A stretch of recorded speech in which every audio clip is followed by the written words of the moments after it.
ఓం నమో వెంకటేశాయ.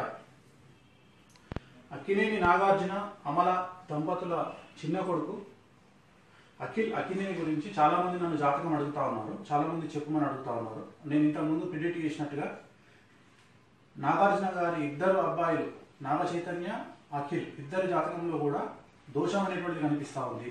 So వారి జాతకరీత్యా వారికి సంబంధించినటువంటి వైవాహిక జీవితము కొద్దిగా బ్యాడ్ పొజిషన్లో వెళ్ళేటువంటి అవకాశాలు గోచరిస్తూ ఉన్నాయి. అందుకని ఒకసారి అఖిల్ జాతకాన్ని మనం పరిశీలించే ప్రయత్నం చేద్దాం. నేను టోటల్గా ఒక వివరణ ఇవ్వదలుచుకున్నాను జాతకంలో. అఖిల్ జాతకంలో అఖిల్ శ్రేయా భూపాల్ ఇద్దరికి ఎంగేజ్మెంట్ అయింది. అక్కినేని 8వ తేదీ ఏప్రిల్ 1994 అమెరికాలో జన్మించడం జరిగింది. ఈయన లగ్నం వచ్చి వృషభ లగ్నం.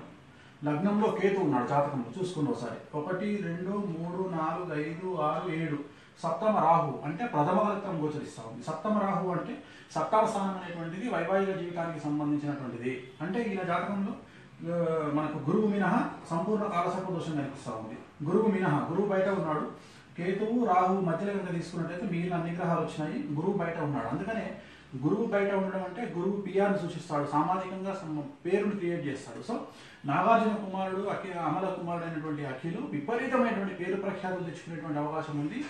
గురువు బయట ఉన్నాడు కాబట్టి అక్కినేని వంశంలో పుట్టడం జరిగింది. ఆయనకు ఉండేటువంటి పేరు మీ అందరికీ తెలుసు.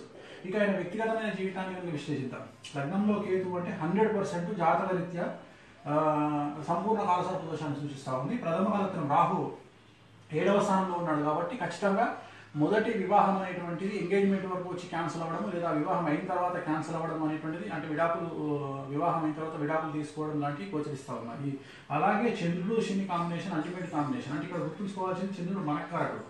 అంటే మానసికంగా ఆయన తీసుకునేటువంటి నిర్ణయాలు స్టడీగా ఉండవు, కంటిన్యూగా ఉండవు. ఆయన మారుతూ ఉంటుంది. ఆయన తీసుకునేటువంటి నిర్ణయాలు అంటే ఒకసారి నిర్ణయం తీసుకొని ఇంకోసారి మళ్ళీ నిర్ణయం తీసుకునే అవకాశం ఉంది.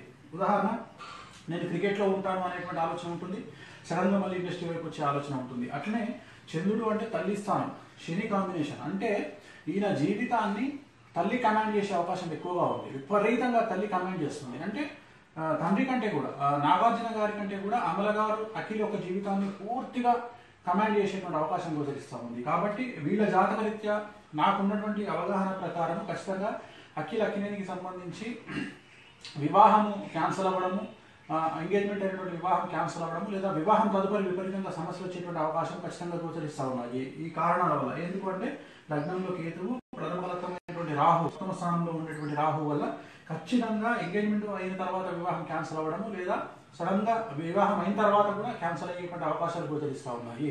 అంటే ఒకవేళ నేను చెప్పేటప్పటికే న్యూస్ వస్తే రావచ్చు. కారణం ఏంటి అంటే చాలామంది నేను ఎక్స్ప్లెయిన్ చేయదలుచుకున్నా. అంటే ఎందుకు ఒకవేళ విడిపోతారు అనేటువంటి ఎక్స్ప్లెనేషన్ మాత్రమే ఇస్తున్నా. అంతేగాని ఆల్రెడీ మాకు తెలుసు పేపర్లో వచ్చింది, నేను వాటి గురించి మాట్లాడను. ఎందుకు జరుగుతా ఉంది? లగ్నంలో కేతువు, సప్తమ రాహు, ప్రథమ రత్నం, అలాగే చంద్రుడు శని కాంబినేషన్. వీటి వల్ల ఇలా మంచి యోగాలు ఉన్నాయి. మంచి యోగాల గురించి అవసరం లేదు. ఉదాహరణ, సూర్యుడు, బుధుడు, కుజుడు. సూర్యుడు అంటే అందాన్ని ఇచ్చేవాడు, బుధుడు అంటే మైండ్ని ఇచ్చేవాడు, ఆలోచన ధరని ఇచ్చేవాడు. అలాగే కుజుడు అంటే మాంగళ్య స్థానం, అంటే భార్య స్థానం. సో ఇక్కడ చూసుకున్న రిస్క్ కనిపిస్తూ ఉంది. ఈయనకు ఉండేటువంటి అందము, ఈయనకు ఉండే ఆలోచన మాంగళ్యం ద్వారా డిసప్పాయింట్ అయ్యే అవకాశం ఉంది. అంటే వైఫ్ ద్వారా డిసప్పాయింట్ అయ్యే అవకాశం ఉంది. అలాగే తల్లి స్థానంలో శని, అంటే తల్లి కాంబినేషన్ శని ఉండడం వల్ల తల్లి తీసుకునే నిర్ణయాలు ఈయన జీవితాన్ని కొద్దివైపు బ్యాడ్ వైపు తీసుకెళ్లే అవకాశం ఉంది. అలాగే లగ్నంలో కేతు సంపూర్ణ కాలసర్ప దోషాన్ని సూచిస్తూ ఉంది. సప్తమ రాహు విడాకుల వైపు వెళ్తుంది, లేదా ఎంగేజ్మెంట్ క్యాన్సిల్ అయ్యే అవకాశం ఉంది. సో ఈ జాతకరీత్యా మాత్రం ఖచ్చితంగా వివాహానికి సంబంధించి సమస్యలు ఏర్పడేటువంటి అవకాశం 100% కనిపిస్తూ ఉన్నాయి. ఓం నమో వెంకటేశాయ.